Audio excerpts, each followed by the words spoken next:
Hello friends, I spent a lot of years since I started my life as a cellist trying to find the perfect rosin. There are so many brands, and within those brands there are so many variations of the same brand, so many layers, so many classes of rosins that we can get very easily confused. A wide range of price and also of quality that it can become a bit confusing and also a bit frustrating. It did actually get frustrating to me at some point. Indeed, there are so many rosins that I have more rosins than bows. So yeah, this video is about rosins. I decided that all cellists have different needs and will need a different type of rosin for the specific stage they are in the cello journey. I decided to give a number of mentions: the best for a starter cellist, the best on a budget, the best all-rounder, and the G.O.A.T, G.O.A.T, the greatest of all times rosin.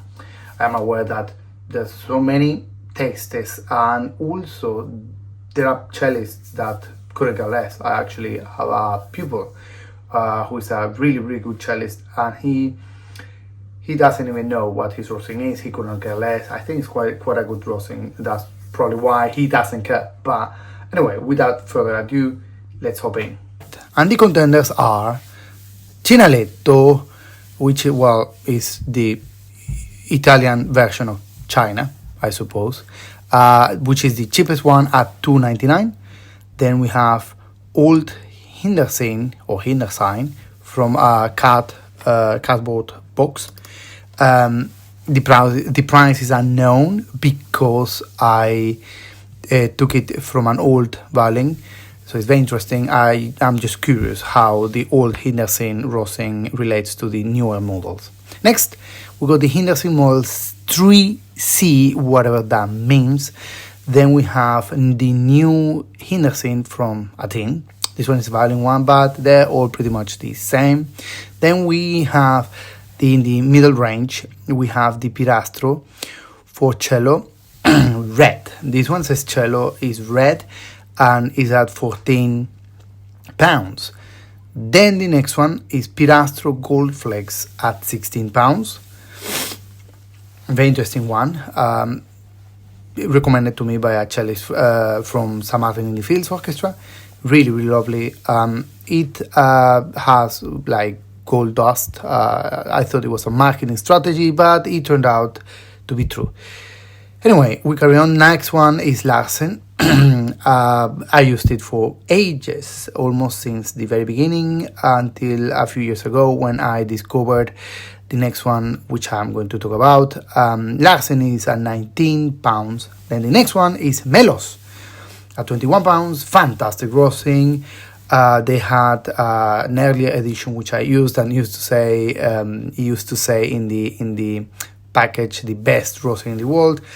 I don't know about that, but it is a really good one. I do recommend it, even if I haven't tried. I haven't done the video. It doesn't matter. It's a fantastic rosin. Then the next one is Caecilia. It used to be Andrea. Now they call it Caecilia.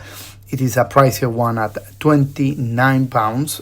And the last one is Leatherwood Concerto edition. Incredibly expensive. This one I will give you the price when I try it.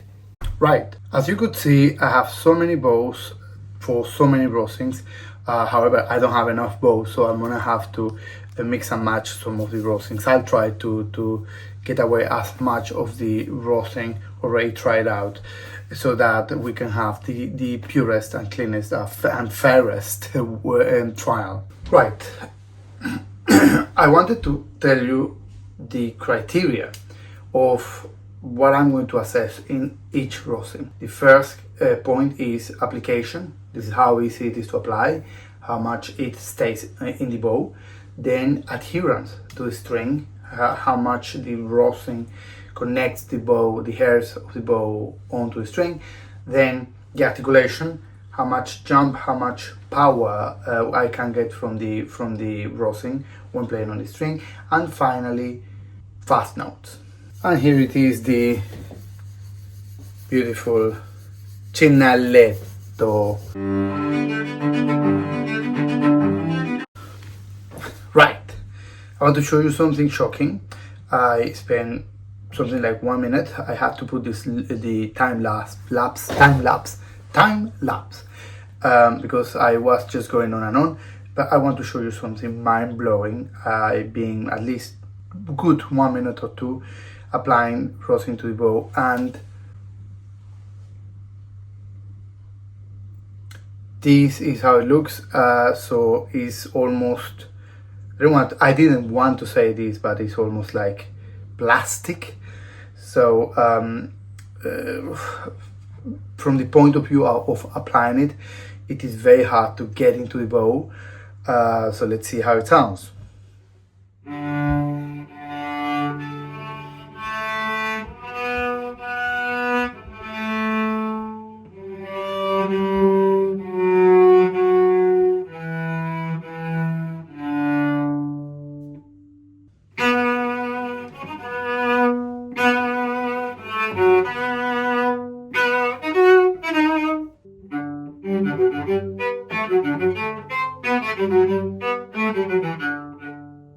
Right, evidently the rosin is not that good, so I'm gonna create a new category for it.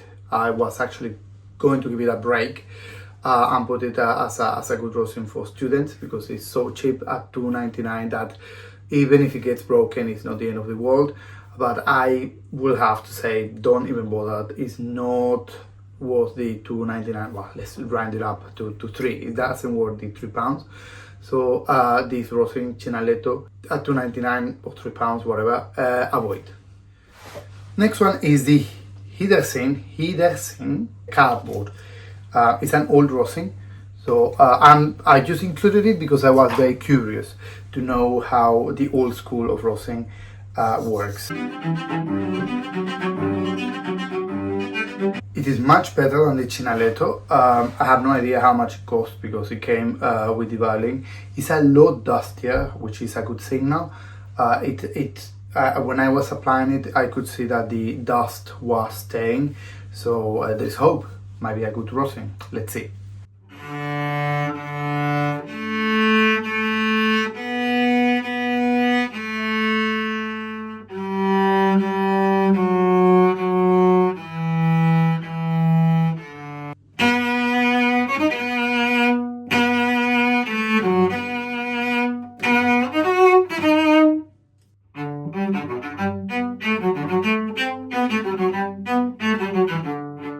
Right, it is much better, leaps and bounds better than the Chinaletto.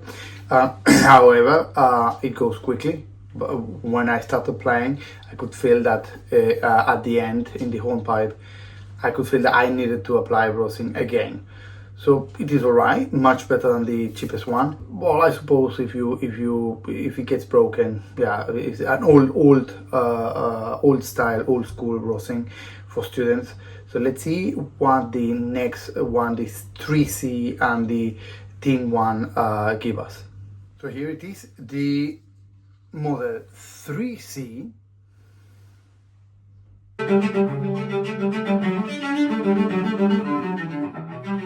Right, very interesting, much less dusty than the old school one. However, there's quite a lot on the bow. It's like yellow, interesting. So we are going to, yeah, I'm stained, typical, the life of a cellist, being stained by rosin. So I'm going to give it a try.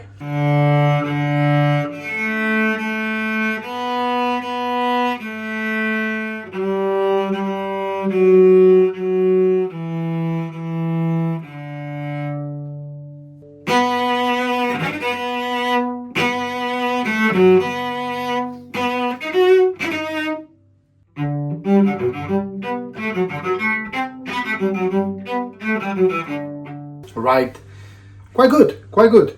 Model 3C is the best I have tried so far. it adheres well, although I felt that I needed to negotiate. Mind you, I have one of my daughter's bow, which is very, very small. But I'm very surprised. It spoke well. Well, you can see in the video, it articulated well, even at the tip, and also the shorter notes were clearer. So nice. I'm impressed. This is definitely a contender. Let's move on to the thin one. Okay, this is the Hindersine thin. Very similar. I wouldn't be surprised if it's the same stuff from the other one. So look at the bow. This is fun. It's gonna be interesting. Violin bow, but it looks like, yeah, can use an arrow. So let's give it a go.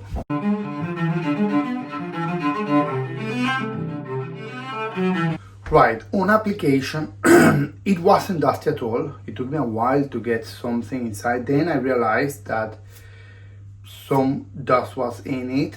When a rosin is not dusty, I get an ambivalent feeling. One of, oh wow, this rosin is not dusty, because I'm not a fan of dusty rosin, because then the dust goes into the cello and it's a faff to clean and so on. But at the same time, I get alarmed because then I start thinking, is this thing plastic? So yeah, not very dusty. Let's see how it sounds.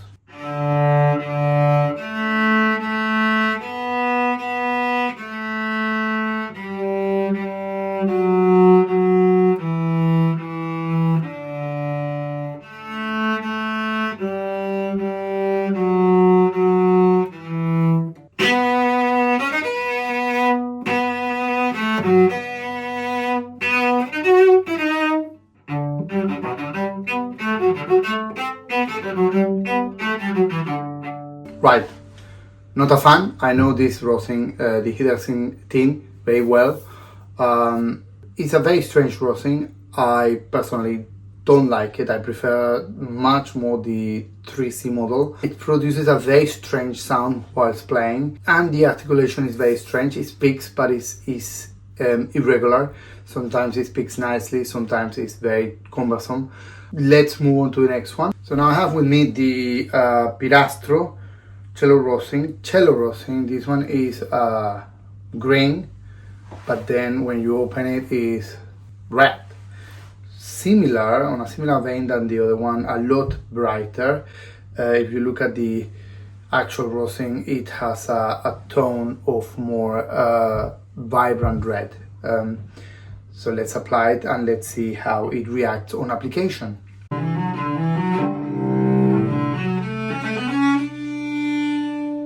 Okay, on application, incredibly dusty. Immediately started to get adhered to the string, to the two hairs of the bow. Very interesting, very, very dusty. But good thing, it's a lot reactive, more reactive. It goes completely into the bow. Let's see how it goes with the cello. What can we get from the cello with this Pirastro cello rosin?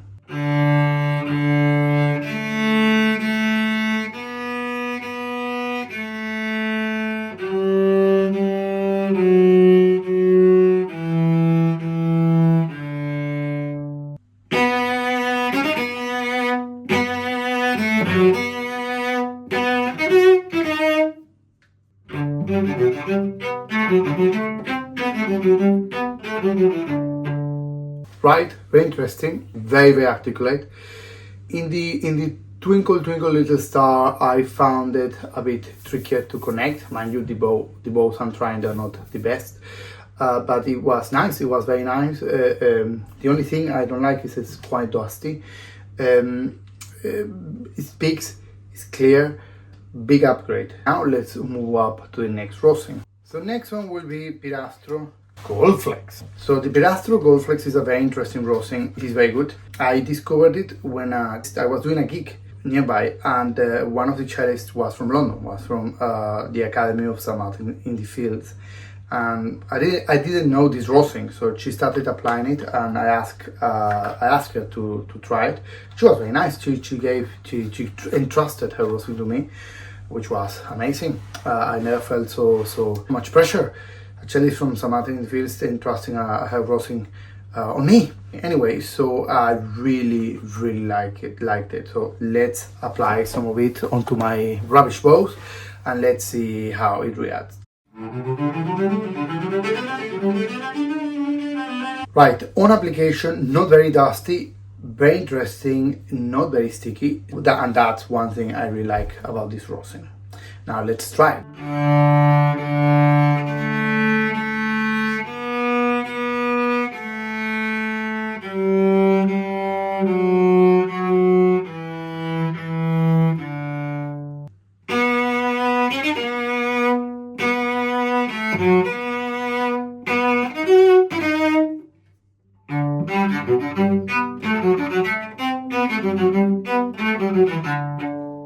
Taking into account that the bow was crap, it was really nice. I felt that the sound was a lot more, hence the word gold, a little bit gentler, a little bit sweeter. The articulation was really nice, but it wasn't overbearing, which was very nice. I did feel that in the faster notes I needed to negotiate a little bit with the bow, but this might be because the bow is really bad. But the sound was clean. There wasn't any weird noise or background behind, like I felt with the other Pirastro, the green and red one. Behold, this is the Larsen. And this rosin I used for many years, more than a decade, at least 20 years. I really liked it. Not very dusty at all. Nice, it does the job. Let's see how it behaves in application. Righty-ho! On application, it's very interesting because it's not dusty at all. That was one of the reasons I used it for so long. It's so not dusty that at some point you start wondering, is it really applying? But it was applying. You realize that because the rosin starts getting worn off, and also it starts getting very smelly. It smells like rosin, of course. So now let's see how it reacts.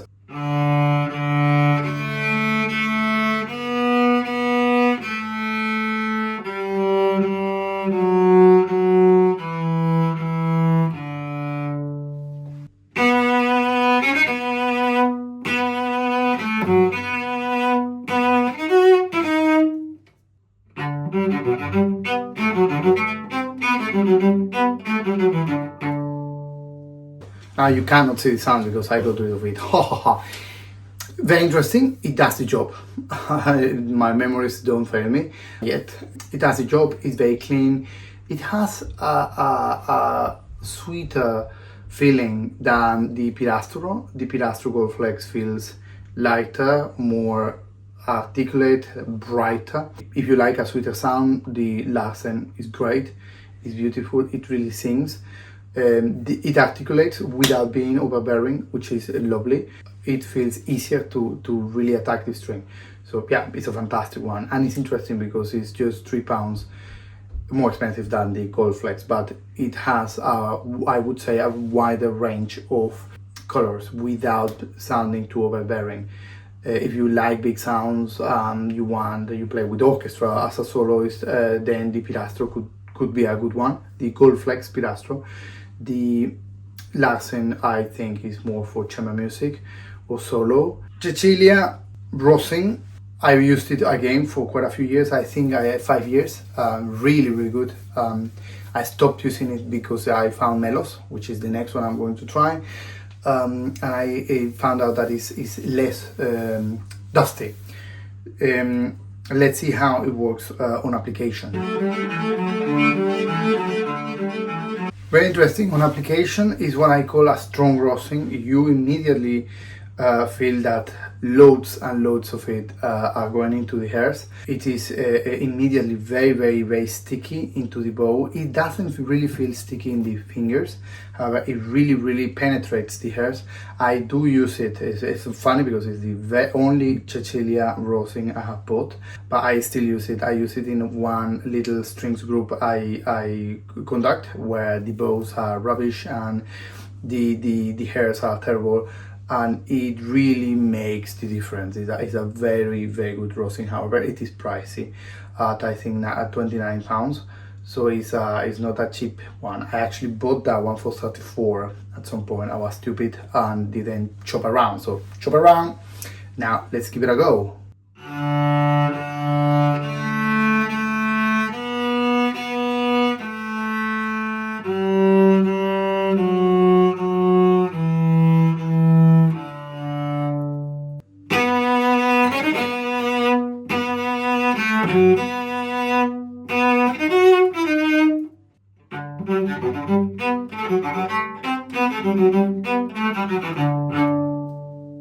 It is a very interesting rosin, completely unique. Yes, very clear, very heavy. It adds extra weight onto the bow. So if you, for concertos, it's a very bright one, very strong, very clear.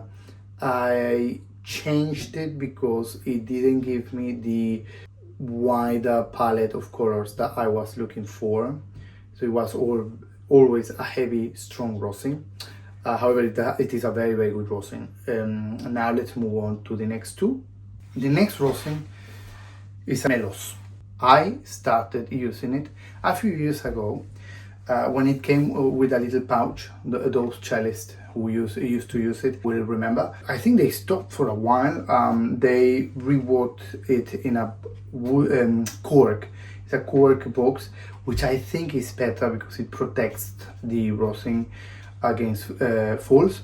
I still have my old one on a pouch. I also gathered it with my life, and it broke because it was just a little tiny biscuit. It looked like hardened honey, and it broke in two. But yeah, it is a really, really good rosin. Let's see how it reacts on application.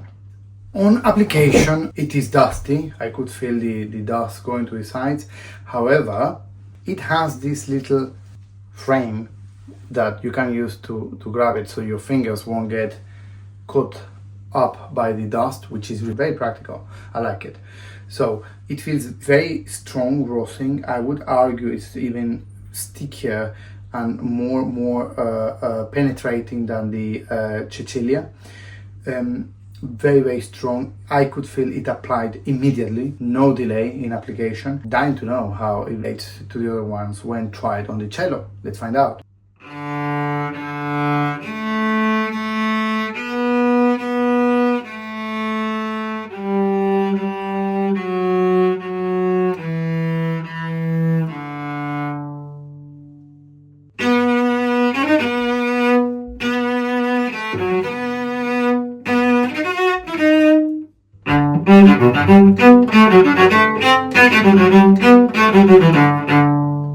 A huge upgrade, the best so far. Makes the instrument sound beautiful, really well projected, and it makes the bow feel equal in every part of it, which is absolutely mind-blowing for a rosin to be able to do that. So it is indeed a very good rosin. It felt very, very easy to play in the articulation of the forejack and also in the fast notes. If I had a criticism, maybe it doesn't have that solo projection that other rosins like the Pirastro Goldflex has, but it is nevertheless a fantastic rosin. It is really good. And now, without further ado, let's try the most expensive rosin. It is the Leatherwood Concerto edition for cello, and the price is 84.50p. So I better not let this thing drop on the floor, otherwise I'll cry. Yes, it is the priciest rosin I have ever bought. If you look at it, let's for 1 minute be quite stingy and think about the money. It's a fairly meager amount of rosin if you compare it with other rosins such as Melos or Pirastro Goldflex, which are full cakes, even half cake, as Andrea or Caecilia used to call them, feel bigger than just a little line. It's a line. A line. Anyway, let's use the line. £84.50 for a line of rosin, and let's apply it on the bow and see how it relates on application.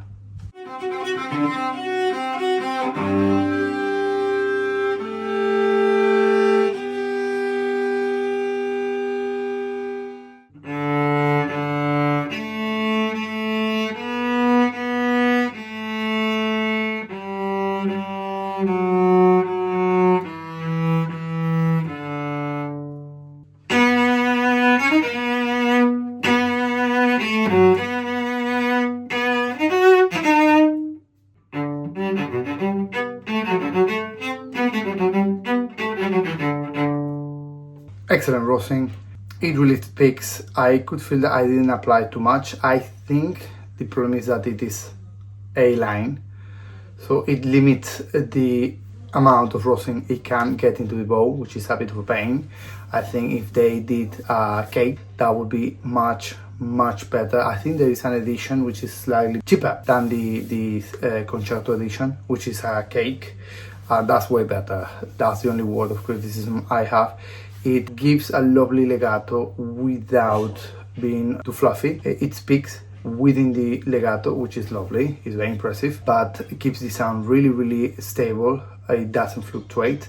And then in the Vorjak, it really articulates. It's very bright. I would argue that it's a bit too bright. I would like the Melos better. It's slightly gentler. However, it's very bright. Then in the home pipe, the last one I played, is incredibly clear, and no matter how short the note is, it speaks, which is really cool. And the categories we got are 5. We had 4, but then I decided to add one, which I called Avoid. And the Avoid winner is the Chinaletto one that just avoided. It's a piece of plastic. Then the next one is a best for a starter, is the Hidersine 3C. This one is very nice at £6.99, so let's round it up to 7. So it is a very good all-rounder rosin for starters. Based on a budget, it is Goldflex. The Goldflex stands at £16. It is reasonable. It's all into the middle range of rosins. It is very nice, very responsive, bright. So it is a very nice on a budget. Our best all-rounder is the Larsen. The Larsen is very nice. It stands at 19, so it is slightly pricier, but it is really good because it gives you a wide variety of colors. It's very responsive, but still very reasonable. And finally, the G.O.A.T, the greatest of all time. We have a tie. So, in my opinion, please do comment below, tell me what you think. But I think the Melos and the Leatherwood are closely tied. The Melos gives a more gentler, sweeter tone, and the Leatherwood is brighter. However, the fact that the Leatherwood is so pricey and it's just a line is very upsetting, it's very annoying. I think they should provide more value for money. I must say a disclaimer here, I have no sponsorship whatsoever, so I am giving my professional opinion on the matter. If you told me, Arturo, you have to choose one, I would probably choose the Leatherwood because it articulates more and it speaks better, but the price is a real drag at 84.50. So if you don't have that kind of money, I wouldn't blame you, or you can be bothered to buy that sort of rosin. The Melos is a perfectly fine rosin. It speaks, it's lovely, its sound is actually sweeter. It's a fantastic rosin. I hope you found this video useful. I've been trying to do this video for this whole year. I think it's a fantastic topic. Please let me know what your rosin is, which rosin is your favorite, also what you want to see in the next video. Have quite a few ideas for next year. Why am I wearing this? This is because it's the last video of the year. I really want to post it before the year ends. I hope you had a wonderful Christmas. I hope you enjoyed the video, and if you found this video useful, you can see my somewhere in the screen review of actually the Leatherwood rosin, where I give more details about it and I play a wider range of pieces and extract. Have a lovely new year. Bye.